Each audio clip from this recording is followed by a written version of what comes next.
She thought I would beg. She thought I would break. Instead, when my daughter ordered me to serve her husband or get out, I smiled and left. I had already decided their arrogance would cost them dearly. Within days, their phones filled with desperate calls they never thought they'd make. And soon, they would learn what happens when you betray your own father. Before we continue, please subscribe to the channel and let us know where you are listening in the comments. Now let me take you back to the moment it all began. My keys were still warm in my palm. When I pushed through the front door, grocery bags cutting into my wrists. The Saturday afternoon light filtered through the living room curtains, casting everything in that soft spring glow that usually made me smile. Not today. Harry was sprawled in my leather recliner, Martha's last gift to me before the cancer took her. His stocking feet were propped up, a half-empty beer bottle dangling from his fingers. The remote control rested on his belly, like he owned the place, which I suppose he thought he did, old man. He didn't even look up from the basketball game.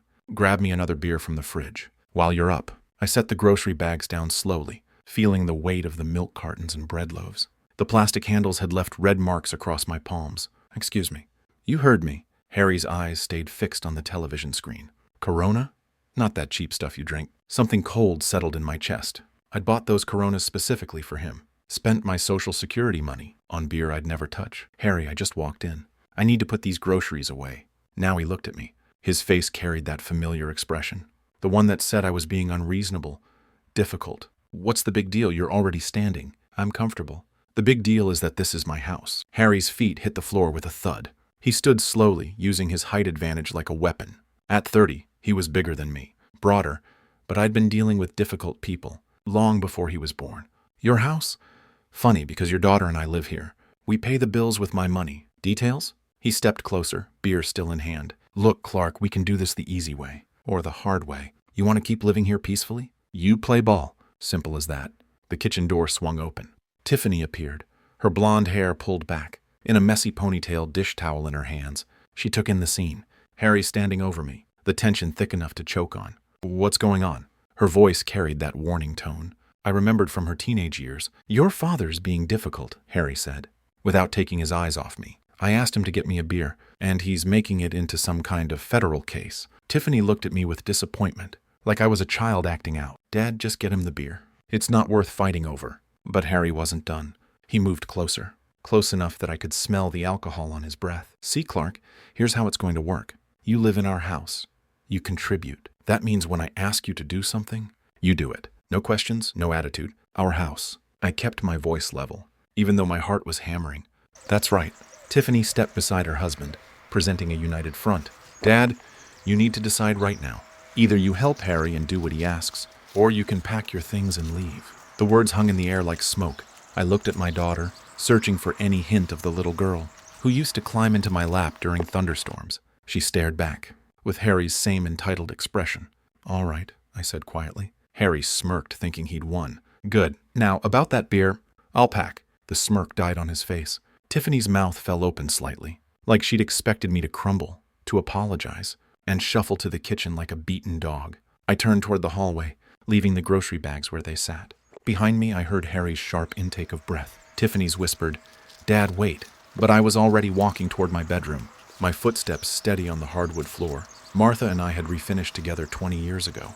The suitcase came down from the closet shelf with a soft thump. I'd bought it for our honeymoon to Yellowstone, back when Martha was still alive, and the future stretched ahead like an open road. Now it gaped empty on the bed, waiting to swallow what remained of my life in this house. I packed methodically. Underwear, socks, 3 changes of clothes. Not everything, just enough. From the living room came the low murmur of urgent whispers, Harry's voice rising occasionally, above Tiffany's softer tones. They were figuring out what to do, how to handle the old man's unexpected rebellion. My hands moved without conscious thought, folding shirts and rolling ties. The photo of Martha went into the side pocket, wrapped in tissue paper. My medications, reading glasses, the small leather journal where I tracked expenses. When I wheeled the suitcase down the hallway, they stopped talking. Harry had returned to his chair, but his posture was different now. Alert, watchful. Tiffany stood by the kitchen doorway, arms crossed, trying to look stern, but failing to hide her uncertainty. Neither of them said goodbye. The car started on the first try. My old Buick, reliable as always. I backed out of the driveway, without looking at the house, without seeing if they were watching from the window. The 30-minute drive to Pine Lodge gave me time to think. The memories came in waves as I drove through downtown Kalispell. Tiffany's college tuition, $40,000 a year, for that fancy private school she had insisted on. I'd worked overtime at the bank for 4 straight years, taking on extra clients, staying late to review loan applications. My hands cramped just remembering all those forms. Her wedding had cost $25,000. Harry's family couldn't afford their half, so I'd covered it quietly, not wanting to embarrass anyone. The reception hall, the flowers, her dress, everything had to be perfect for my little girl's special day. Then came the house, $80,000 from my retirement savings for their down payment, because young couples needed help getting started. That's what fathers did, I told myself. That's what Martha would have wanted. The monthly payments followed like clockwork. $200 for their mortgage, $300 for utilities, $500 for groceries when money got tight. My Social Security check disappeared into their lives, piece by piece, and I'd convinced myself it was love. Pine Lodge Motel sat on the outskirts of town, a low building with faded paint and a neon sign that flickered intermittently.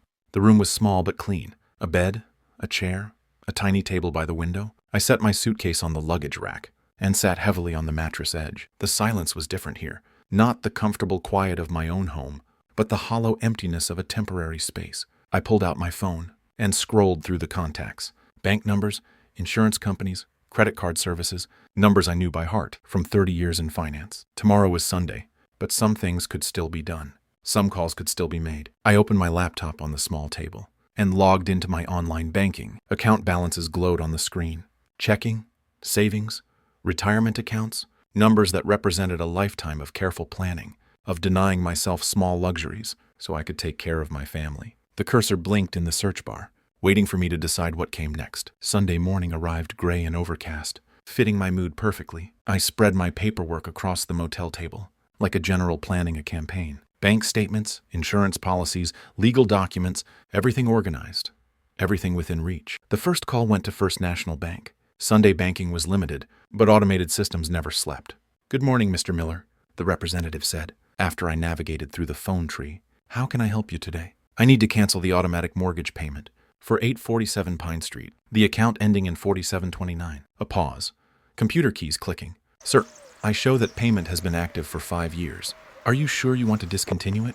"Completely sure." "May I ask the reason for the change?" "The homeowners no longer qualify for my financial assistance." More clicking. "Very well, Mr. Miller. The automatic payment will be canceled, effective immediately. You should receive written confirmation within 3 business days." The second call was easier. Geico had been insuring both their cars on my policy for 3 years. Harry's Silverado, Tiffany's Honda, $280 every month for vehicles I never drove, coverage for accidents I'd never cause. "I need to remove 2 vehicles from my policy," I told the agent. "My daughter and son-in-law will need to establish their own coverage. When would you like this change to take effect?" "Today." The credit cards took longer. Tiffany was an authorized user on 3 of my accounts: Visa, MasterCard, and the store card from Costco. $500 monthly I'd been paying on balances I'd never created, purchases I'd never made. "Mr. Miller, removing authorized users will require them to apply for their own credit," the Visa representative explained. "Any outstanding balances will remain your responsibility, but they won't be able to make new charges." "I understand. Remove them immediately." Each call felt like lifting a weight from my shoulders. 30 years of banking experience had taught me the system's ins and outs, the legal language, the proper procedures. Everything I was doing was completely within my rights. The life insurance change required written documentation, but I started the process. $100,000 that was supposed to go to Tiffany, money I'd earned to protect my family's future. But family meant something different now.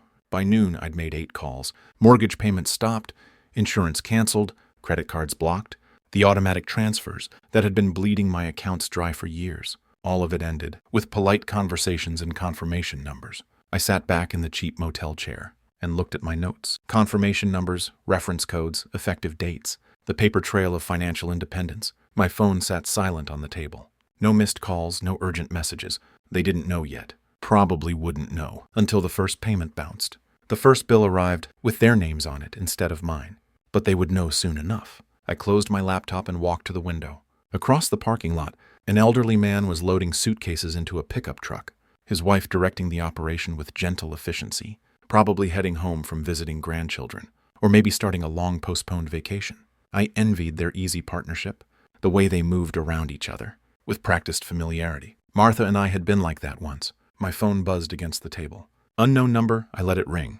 The week passed quietly for me, but apparently not for them. I'd settled into a routine at Pine Lodge, coffee from the lobby, breakfast at the diner down the street, long walks around Kalispell's quiet neighborhoods. My phone accumulated missed calls, like a collection I had no interest in starting.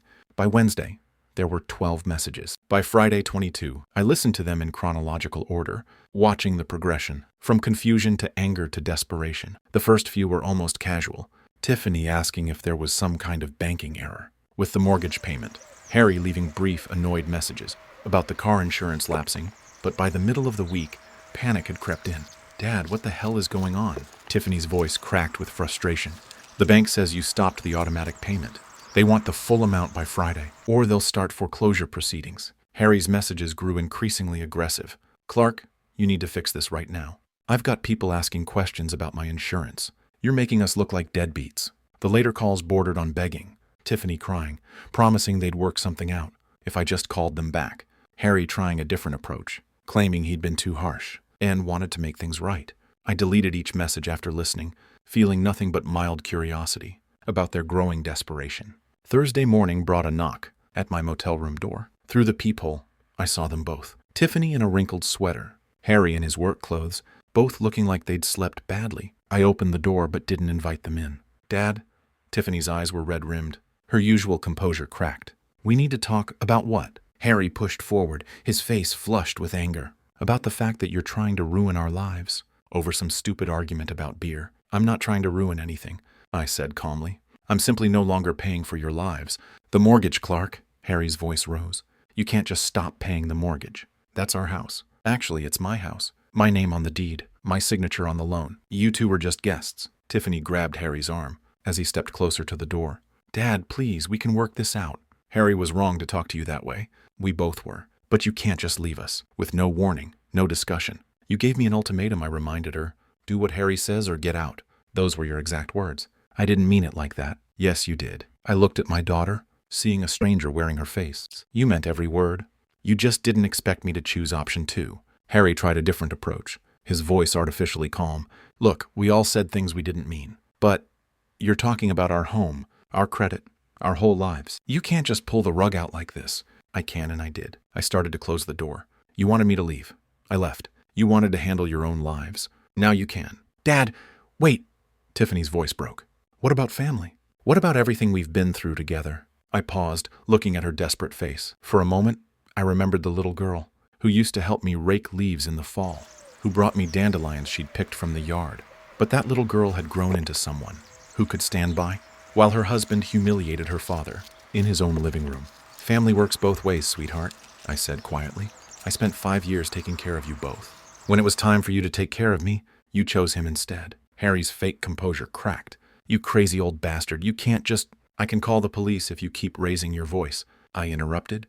"This is private property, and you're disturbing the peace." They stared at me, probably seeing me clearly for the first time in years. Not the soft-hearted father and grandfather to be, not the convenient bank account with legs, just a man who'd finally learned to say no. Harry grabbed Tiffany's elbow. "Come on, we'll figure this out ourselves." They walked back to their car, Harry's swagger replaced by worried hunching, Tiffany looking back over her shoulder, like she was seeing a stranger. I watched them drive away, then closed the door and returned to my laptop.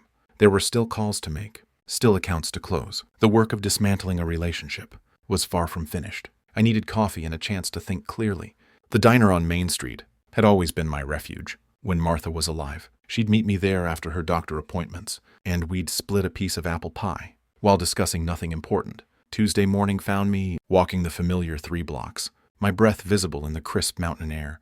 The routine felt grounding. After yesterday's confrontation, I'd organized my paperwork again this morning, reviewing bank statements and confirmation numbers like a general studying battle plans. The diner's bell chimed as I entered.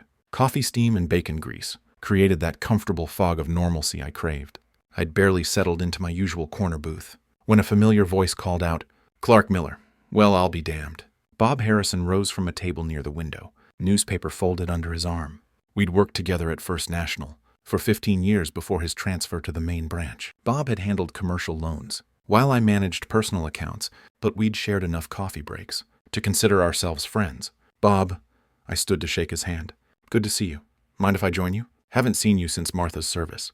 He slid into the opposite seat, without waiting for an answer. Heard you moved out to Pine Lodge. Everything all right? The waitress appeared with coffee. Before I could answer, I used the interruption to consider how much to share. Bob was trustworthy, but he was also a banker, with professional obligations. Family situation?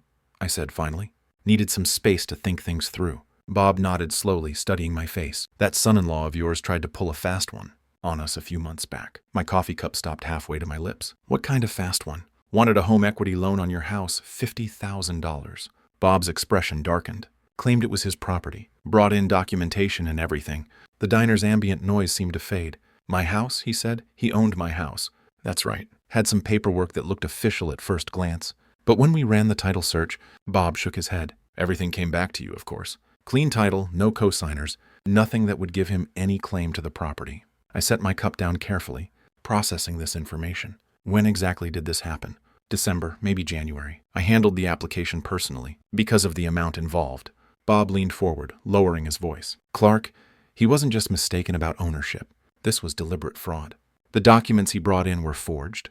The implications hit me like cold water. 3 months ago, Harry had been planning to steal from me. This wasn't desperation born from our current crisis. This was premeditated deception. Did you report it? We rejected the application and flagged his information in our system. Technically, since no money changed hands, it's a gray area legally, but I kept copies of everything. Bob studied my expression. You really didn't know about this? I shook my head, thinking about all those monthly payments I'd been making, all the dinners where Harry had complained about money troubles, while planning to rob me behind my back. What was he going to use the money for? Bob glanced around the diner, then leaned closer. According to his application, home improvements, but word around town is Harry's got gambling debts. Pretty substantial ones. How substantial? Jim Morrison might know more. You remember Detective Morrison? He mentioned something about Harry being a regular at Glacier Peaks Casino. I did remember Jim Morrison. We'd served on the church building committee together, and his daughter had been in Tiffany's graduating class. If Jim had information about Harry's gambling, it was probably accurate. Bob, I appreciate you telling me this. I pulled out my wallet to pay for coffee I'd barely touched. Clark, be careful. A man who'd forged documents to steal from family might do other desperate things when he's cornered. I walked back to Pine Lodge with my mind racing. Harry's beer demand and disrespect suddenly made more sense. He had already seen me as a mark, a convenient source of cash for his gambling habit. The ultimatum wasn't about establishing dominance. It was about maintaining access to money. He believed he was entitled to steal. Back in my motel room, I opened my laptop and created a new document, titled Harry Thompson Evidence. Bob's revelation was just the beginning. If Harry had been lying about this, what else had he been hiding? The courthouse closed at 5 p.m. I had 1 hour to file the paperwork. That would change everything. After lunch, I'd driven straight from the diner to the Flathead County Courthouse, an imposing brick building that had intimidated me as a young man, but now seemed like an ally. The clerk's office was on the second floor, staffed by a middle-aged woman who processed my eviction notice with professional efficiency. Mr. Miller, you understand. This is your daughter's residence? She reviewed the property deed I'd provided, comparing it to the eviction documents. It's my property. The residents have violated the terms of their occupancy. What terms would those be? I'd prepared for this question. Verbal agreement requiring mutual respect and contribution to household expenses. Both conditions have been breached. She stamped the papers with practiced authority. 30-day notice period begins today. If they contest, we'll schedule a hearing. Otherwise, the sheriff will serve final papers after the deadline. How long before they receive this? Sheriff's department handles service of process, usually within 48 hours. I thanked her and collected my copies, feeling the weight of legal authority behind my actions. No more financial manipulation or emotional blackmail. Everything was going through proper channels. Now my next stop was the police station. Detective Jim Morrison's office was tucked in the back corner of the building, a cramped space dominated by filing cabinets and coffee-stained paperwork. Jim had aged since I'd last seen him. More gray hair, deeper lines around his eyes, but his handshake was still firm. Clark, what brings you to my corner of the world? Information gathering. Bob Harrison mentioned you might know something about Harry Thompson's gambling activities. Jim's expression shifted to professional interest. Your son-in-law? What's the context here? I explained the situation briefly. The ultimatum, my departure, the discovery of Harry's attempted loan fraud. Jim listened without interrupting, occasionally making notes. Harry's definitely known at Glacier Peaks, Jim said when I finished. Regular player, usually at the poker tables. Staff mentioned he's been more frequent lately, playing higher stakes. Any idea how much he owes? Different creditors, different amounts. We've had calls about collection issues. Nothing criminal yet, but heading that direction. I'd estimate 18 to 20,000 total. The number staggered me. Harry had been living in my house, eating my food, demanding my respect, while secretly burning through enough money to buy a decent car. Who are these creditors? Mix of legitimate lenders and less savory characters. The legitimate ones are getting impatient. The others, Jim shrugged, let's just say they don't usually involve law enforcement in their collection methods. What's the timeline looking like? He's been stalling for about 6 weeks. Most creditors will give someone 3 months before escalating. Harry's running out of road. I left the police station with a clearer picture of my son-in-law's situation. The gambling explained his desperation, his attempt to fraudulently mortgage my house, and his increasing aggression toward me. I wasn't just a convenient funding source, I was his only hope of avoiding serious consequences. That evening, I sat in my motel room, reviewing the day's progress. Legal eviction notice filed and ready for service, confirmation of Harry's gambling debts, and fraudulent activities, a growing network of professional allies who understood the real situation. I opened my laptop and updated my evidence file, adding Jim Morrison's information to Bob Harrison's revelations. Pattern recognition had been a crucial skill in banking, and the patterns here were becoming crystal clear. Harry wasn't just disrespectful or entitled. He was desperate, dishonest, and dangerous. The more pressure he felt, the more reckless he would become.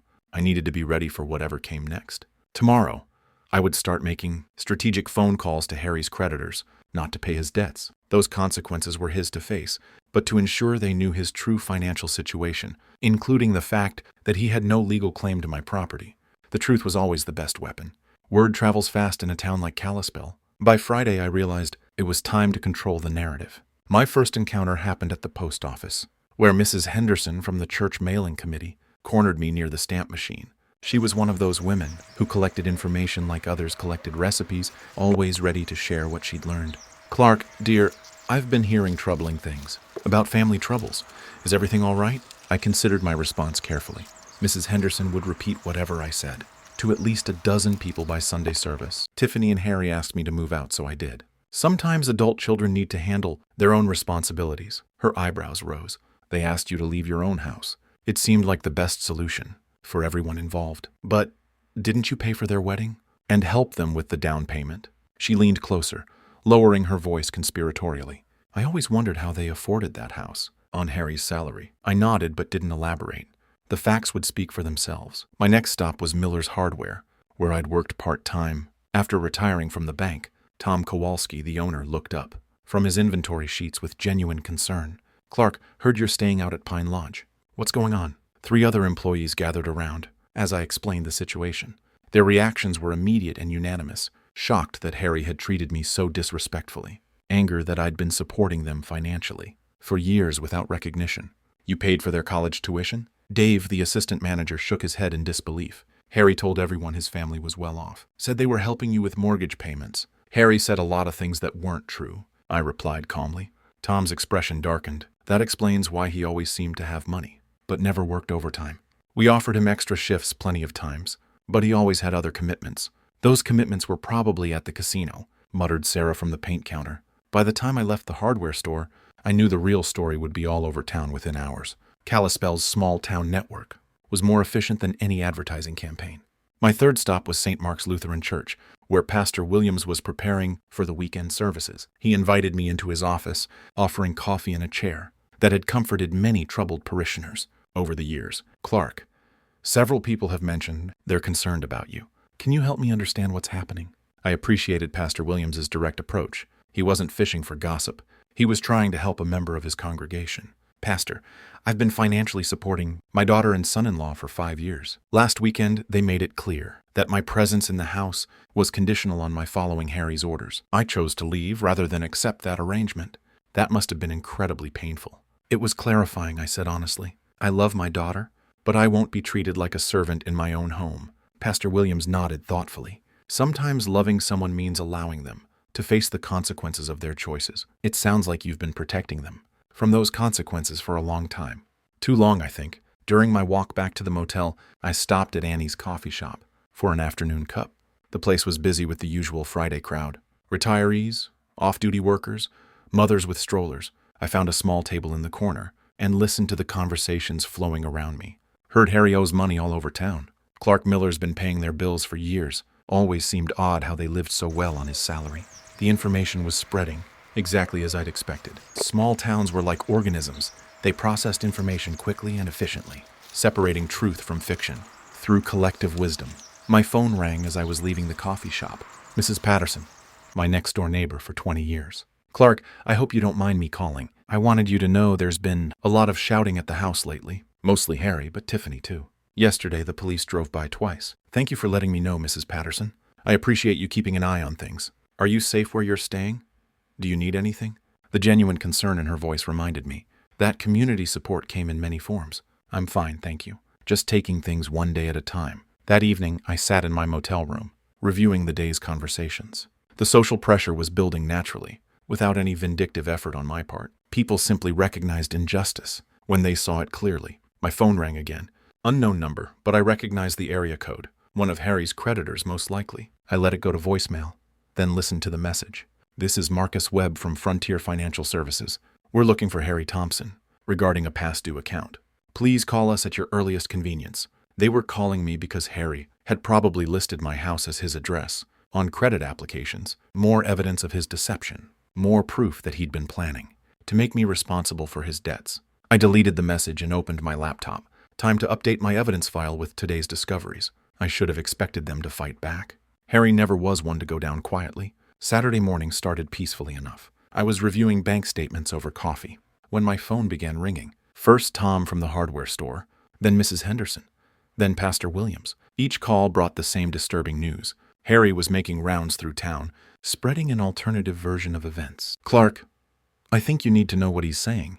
Tom's voice carried barely controlled anger. He came in here about an hour ago, loud as you please, telling everyone you abandoned them without warning. Claims you promised to always take care of them, then changed your mind out of spite. What exactly did he say? That you're having some kind of mental breakdown. Said you threw them out because Tiffany wouldn't let you control every decision in their lives. Tom paused. He's also claiming there's a family medical emergency that requires money, and you're refusing to help. I thanked Tom and hung up, my mind already working through the implications. Harry was desperate enough to launch a public relations campaign, which meant the pressure from his creditors was intensifying. The next call confirmed my suspicions. Mr. Miller, this is Detective Morrison. I wanted to give you a heads up. Harry Thompson was here this morning, filing a complaint about elder abuse. Claims you're being manipulated by someone at the bank to make bad financial decisions. Elder abuse. Complete nonsense, of course. But he's trying to create an official record of your supposed mental incompetence. I told him we'd need medical documentation and witness statements, which he obviously can't provide. 20 minutes later, my phone rang again. Tiffany's number. Dad, please pick up. I know you're angry, but there are things you don't understand. Her voice was thick with tears. I'm pregnant, Dad. The stress from all this is making me sick. The doctor says if things don't calm down, I could lose the baby. I felt a familiar twist in my stomach, the same protective instinct that had made me vulnerable to their manipulation for years. But something in her tone seemed rehearsed, desperate in a calculated way. Congratulations on the pregnancy, sweetheart. When did you find out? Last week, right before everything fell apart. Her voice broke convincingly. Dad, I can't lose my baby because of money problems. You always said family comes first. Family does come first. That's why I spent $60,000 on your education and $25,000 on your wedding. But what about now? What about your grandchild? The question hung in the air. If she was really pregnant, if there was really a medical crisis, then my actions could have unintended consequences. But the timing seemed too convenient. The emotional manipulation, too, practiced. Tiffany, have you seen a doctor about these pregnancy complications? A pause. I have an appointment next week. Which doctor? Dr. Richards at the women's clinic. I knew Dr. Richards. Martha had seen her for years. I'll call her office to see how I can help with medical expenses. Dad, you don't need to call. If there's a genuine medical emergency involving my grandchild, I want to help. Dr. Richards will know the best way to handle things. Tiffany's voice became sharp. You can't just call my doctor. That's private information. You're right. You can have her call me directly to discuss payment options. The call ended abruptly. An hour later, I was walking downtown when I encountered Harry outside the First National Bank. He was talking loudly to anyone who would listen, his voice carrying that aggressive edge I'd learned to recognize. He's lost his mind, Harry was saying, to a small crowd of customers. Senile old man thinks everyone's trying to steal from him.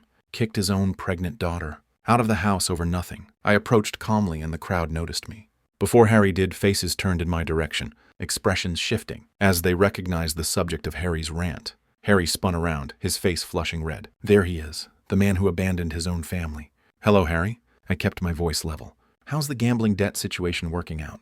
The accusation hit him like a physical blow. Several people in the crowd murmured among themselves, pieces of a puzzle clicking into place. You're crazy, Harry sputtered. I don't know what you're talking about. $18,000, according to Detective Morrison. Glacier Peaks Casino, mostly poker tables. I looked at the gathering crowd. Amazing how much money someone can lose when they're not paying their own living expenses. Harry's face went from red to purple. He stepped closer, using his height advantage like a weapon. You senile old bastard, you can't just... I can document every dollar. I've spent supporting you for 5 years, I interrupted. Can you document where your paychecks went? The crowd was listening intently now, processing this new information. Harry realized he'd lost control of the narrative. Come on, he growled, pushing through the crowd.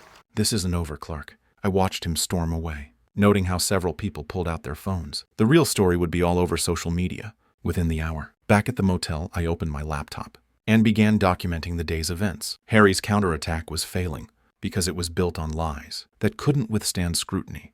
The community knew my character too well to believe his accusations of mental incompetence or vindictive abandonment. But the pregnancy claim worried me. If Tiffany was really pregnant, the situation became more complicated. I needed verification before making my next move.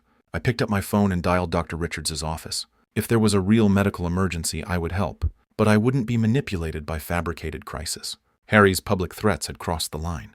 I walked back to my motel room, pulled out my phone, and called Detective Morrison. James, we need to talk. Harry's behavior today showed a pattern of escalation that concerns me. How so? He confronted me publicly, made threatening gestures in front of witnesses, and his whole demeanor suggested someone losing control. I looked out my motel window toward downtown.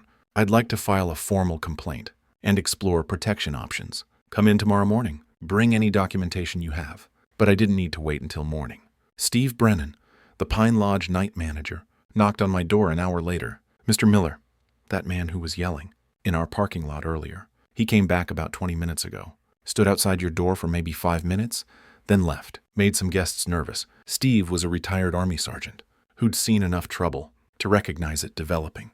Did he say anything specific? Muttered something about teaching old fools lessons. I've got it on security video if you need it. Security footage, physical evidence of Harry's threatening behavior on private property. Steve, would you be willing to provide that footage to the police? Absolutely. A guy like that shouldn't be intimidating elderly residents. The next morning, I arrived at the police station with Steve's security USB drive and a written timeline of Harry's escalating behavior. Detective Morrison reviewed everything with professional thoroughness. Clark, this shows a clear pattern of intimidation. Combined with what I witnessed yesterday at the bank, we have grounds for a restraining order. What would that involve? Legal prohibition against Harry, coming within 500 FT of you or your property. Violation means immediate arrest. Jim leaned back in his chair. There's something else you should know. Harry consulted with a lawyer Friday about adverse possession laws.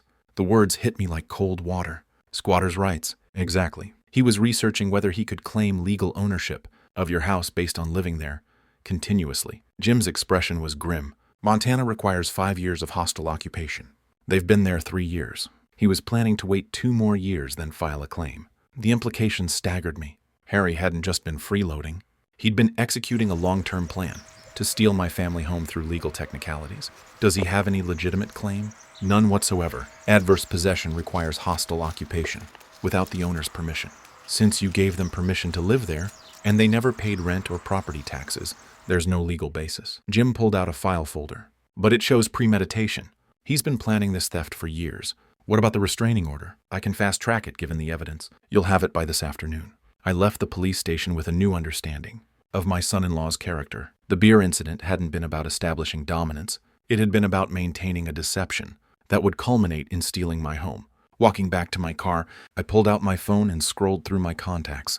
Time to make some strategic calls. The first was to Marcus Webb at Frontier Financial Services, one of Harry's creditors who'd been calling my number. Mr. Webb, I'm returning your call about Harry Thompson. I need to clarify something important. He doesn't live at my address anymore and has no legal claim to my property. He listed that address as his residence on all credit applications. He was a guest in my home. I evicted him last week. If you're looking for him, he works at Mountain View Auto Dealership on Highway 93. The second call was to Continental Credit Recovery. This is Clark Miller. You've been calling about Harry Thompson's debts. I want to clarify that Mr. Thompson has no ownership interest in my property and is no longer residing there. Each call was brief and factual. I wasn't paying Harry's debts or providing personal information, just correcting the false address he'd been using to avoid his creditors. By noon, I'd contacted 6 different collection agencies. Harry's carefully constructed house of cards was about to collapse. That afternoon, Judge Morrison signed my restraining order. Harry Thompson was now legally prohibited from coming within 500 FT of me or my property. Violation would result in immediate arrest and possible jail time. I drove back to Pine Lodge, feeling the satisfaction of justice properly applied. Harry had spent 3 years planning to steal my home. Now he couldn't even approach it legally. My phone buzzed with a text from an unknown number. "This isn't over, old man." I forwarded the message to Detective Morrison, then blocked the number. Evidence collection had become second nature. Monday morning, I filed the restraining order. By noon, I was watching Harry's world collapse from multiple directions. The courthouse clerk stamped the final copy with efficient authority. "Mr. Miller, this order is effective immediately. Any contact or approach within 500 FT constitutes a violation." I thanked her and walked to my car, knowing the sheriff's deputy would serve Harry the papers within hours. My phone was already ringing. "Clark, this is Mike Brennan from Mountain View Auto." Mike was Harry's boss, a decent man who'd built his dealership on reputation and trust. "I need to ask you something directly. Are the things Harry's been saying about you true?" "What has he been saying?" "That you had some kind of breakdown and threw him out because of dementia? That there's a family medical emergency and you're refusing to help?" Mike's voice carried skepticism. "Thing is, Clark, I've known you for 20 years. This doesn't sound like the man who co-signed my son's first car loan." "Mike, Harry gave me an ultimatum to obey his orders or leave. I chose to leave. There's no medical emergency, and my mental faculties are fine, as my banker, lawyer, and police detective can confirm." A long pause. "I was afraid of that. Clark, I've got 3 customers today who mentioned Harry owing them money. One recognized him from the casino. This is affecting my business. I understand. I'm going to have to let him go. Can't have this kind of controversy around customers who trust us with major purchases." 20 minutes later, I was having coffee at Annie when I saw the first debt collector pull up to my former house, Continental Credit Recovery, based on the magnetic door sign. I'd spoken with them Friday about Harry's false address claims. My phone rang. Tiffany's number. "Dad, there are men at the house asking about Harry's debts. They want to know about our assets, our income, everything." Her voice carried genuine panic now. "What did you tell them?" I told them the truth. That Harry doesn't own my property and no longer lives there, but they're talking about garnishing wages, seizing assets. "Dad, I don't understand any of this." "Sweetheart, that's what happens. When someone borrows money they can't repay. Those are consequences Harry created, not me. He owes $18,000. How is that possible?" So she really hadn't known the full extent. Gambling debts. Glacier Peaks Casino, according to Detective Morrison. Silence on the line, then quietly. "He told me he was working overtime those nights. I'm sorry you're learning this way, Tiffany." And the sheriff's deputy was here too. Served Harry some kind of legal papers. He's been ranting and throwing things ever since. The restraining order. Harry was probably just realizing that his options had evaporated completely. "Dad, he's talking about leaving town. Says there's nothing left here for him." Her voice cracked. "What am I supposed to do? Make decisions based on who Harry really is, not who you hoped he was." That evening, I parked across the street from my former house and watched the chaos unfold. 3 different creditor vehicles had visited during the day. Mrs. Patterson next door waved at me sadly. She'd been watching the situation develop with the concern of a longtime neighbor. Through the living room window, I could see Harry and Tiffany arguing. His gestures were aggressive, desperate. Hers looked defensive, frightened. The fairy tale marriage built on my financial foundation was crumbling as reality intruded. My phone buzzed. A text from Steve at Pine Lodge. "That guy tried to get in the building again. Told him about the restraining order. He left, but he was really angry." I forwarded the message to Detective Morrison. Harry was violating the restraining order within hours of being served. His desperation was making him reckless, which made him dangerous. But it also made him predictable. A desperate man with gambling debts, no job, and legal troubles had limited options. He could face his responsibilities like an adult, or he could run. Given what I'd learned about Harry's character, running seemed most likely. I drove back to Pine Lodge, considering the implications. If Harry fled town to escape his creditors, what would happen to Tiffany? Would she go with him, choosing loyalty to a man who deceived her for years? Or would she finally see him clearly and make a different choice? Either way, the consequences were theirs to face. I'd spent 5 years protecting them from reality.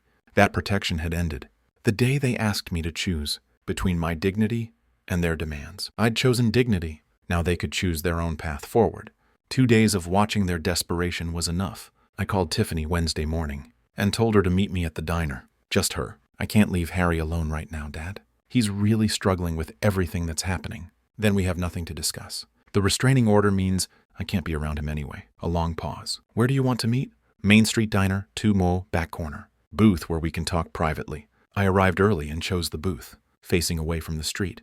I wanted this conversation to focus on words, not worried glances at passing cars. When Tiffany arrived, she looked older than her 28 years. Stress lines around her eyes, nervous fidgeting with her purse strap. She slid into the opposite seat and immediately started talking.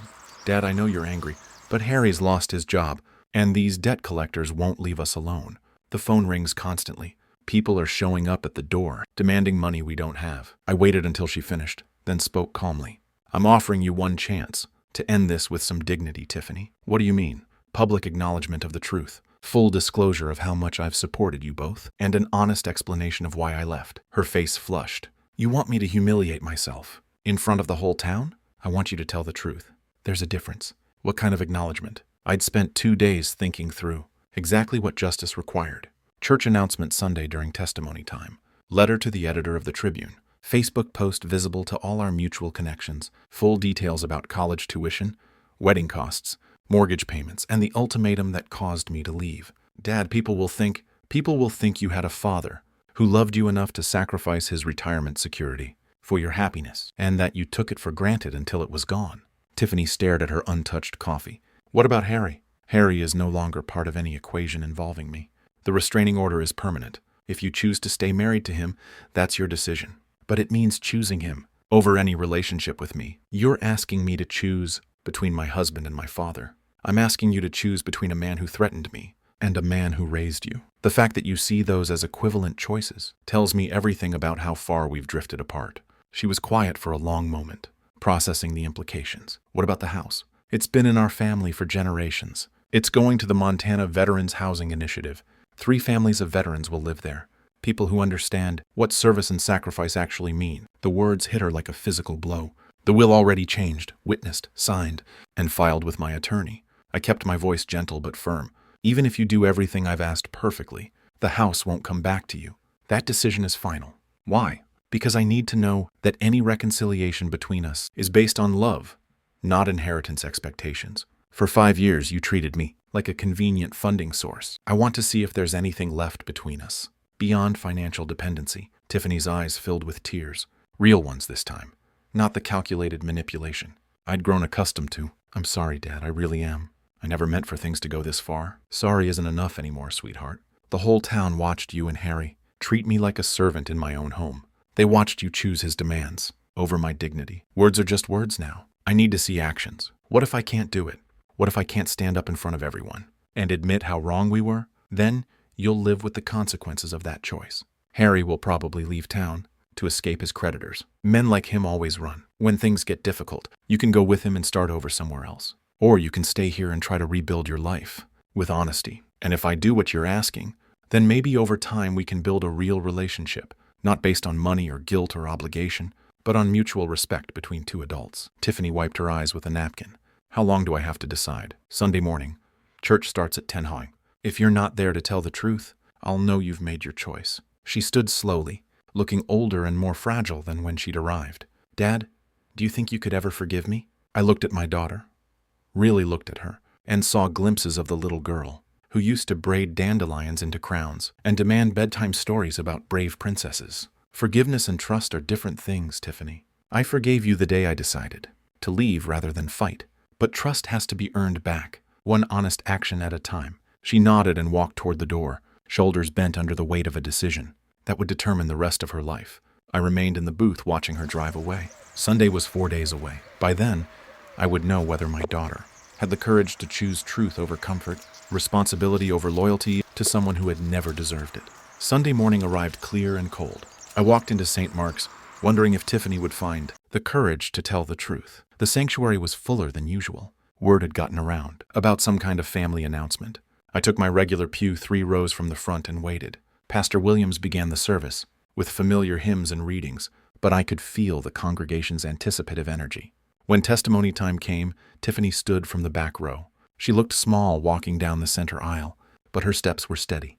At the podium, she gripped the edges, and looked out at faces she'd known her entire life. I need to tell you all something important about my father. Her voice carried clearly through the silent sanctuary. For the past 5 years, Clark Miller has been supporting my husband and me financially. He paid $160,000 for my college education, when I could have gone to a state school. He paid $25,000 for my wedding. When Harry's family couldn't afford their share, murmurs rippled through the congregation. These were specific numbers, documented sacrifices, that painted a clear picture. He gave us his family home, the house his parents left him, where he'd lived with my mother for 20 years. When we couldn't make mortgage payments, he paid them. When we needed groceries, utilities, car insurance, he paid for everything while living on Social Security. Her voice strengthened as she continued. 3 weeks ago, when my father wouldn't follow my husband's orders like a servant, we gave him an ultimatum: obey Harry or leave his own house. Dad chose to leave rather than surrender his dignity. The sanctuary was completely silent now. Even the children seemed to sense the gravity of her words. I stood by and watched my husband disrespect the man who sacrificed his retirement security for our comfort. I chose loyalty to someone who threatened my father over loyalty to the man who raised me with love and patience. Tears flowed freely now, but her voice remained clear. I'm standing here because my father offered me one last chance to choose truth over pride. I was wrong. Harry was wrong. My father deserved gratitude and respect, and instead we gave him ultimatums and demands. She looked directly at me. Dad, I'm sorry isn't enough for what we put you through, but I'm hoping it's a start. The congregation erupted in supportive murmurs. As Tiffany returned to her seat, Pastor Williams approached the podium, with tears in his own eyes. Sometimes the hardest courage is admitting our mistakes publicly. Tiffany has shown that courage today, and her father has shown us what dignity looks like under pressure. After the service, people approached me with embraces, handshakes, and words of support. Mrs. Henderson squeezed my hand. We all suspected you were helping them financially, Clark. What we didn't know was how they repaid your kindness. Tom from the hardware store clapped my shoulder. That took real character, what you did. Setting boundaries isn't easy when family's involved. But the most meaningful moment came when Tiffany approached me outside the church. The letter to the Tribune will run Wednesday. The Facebook post goes up tonight. She hesitated. Harry left town yesterday, packed his truck while I was at work, and disappeared. No forwarding address, no note, nothing. I wasn't surprised. Men like Harry always ran when confronted with consequences. I'm sorry your marriage ended this way. I'm not, she said quietly. I filed for divorce this morning. Found out he'd been using my credit cards for gambling without telling me. The debts are worse than we thought. 3 months later, I stood in the front yard of my former family home, watching 3 veteran families move into the transitional housing units the Montana Veterans Housing Initiative had created. The house had been renovated into separate apartments, each family getting privacy while sharing common areas. Staff Sergeant Maria Santos, recently returned from deployment, directed her 2 children toward the playground equipment donated by local businesses. Mr. Miller, this opportunity means everything to us. Thank you for choosing veterans for this gift. Veterans understand sacrifice, I replied. This house should serve people who've actually earned it. My own life had settled into peaceful routines at the lakeside cabin I'd purchased, with money no longer flowing to ungrateful dependents. Morning coffee on the deck overlooking Flathead Lake, afternoon fishing, evening reading, simple pleasures that felt luxurious after years of financial stress and family drama. The cabin was small but perfectly suited to my needs. 2 bedrooms, a kitchen where I could cook real meals instead of eating restaurant food constantly, and a dock where I could launch my small fishing boat. My phone buzzed with a text from Tiffany. Dad, I'm 3 months into counseling and learning a lot about healthy relationships. Could we try having coffee sometime? I'd like to earn your trust back, one conversation at a time. I smiled, looking out at the lake, where an osprey was fishing in the shallows. Tiffany had kept her word about the public acknowledgments. The newspaper letter had been thorough and honest. The Facebook post had generated dozens of supportive comments from community members who finally understood the real story. More importantly, she was taking responsibility for rebuilding our relationship instead of expecting forgiveness without effort. I typed back, "Coffee sounds good. Saturday morning at the diner." Her response came immediately. "I'll be there. And Dad, thank you for not giving up on me completely." I set the phone aside and watched the osprey rise from the water with a fish in its talons. Sometimes patience and dignity were rewarded, even when the wait seemed endless. The sun was setting over the Rockies, painting the lake surface golden orange. In the distance, I could hear children laughing at the Veterans Housing Complex, families building new lives. In the home, where I'd learned the difference between generosity and enabling, justice served, dignity preserved, and maybe, just maybe, a daughter ready to earn back her father's trust. through honest effort, rather than emotional manipulation. It had been worth the wait. If you like this story, please like this video, subscribe to the channel, and share your impressions of this story in the comments. To listen to the next story, click on the box on the left. Thank you for watching.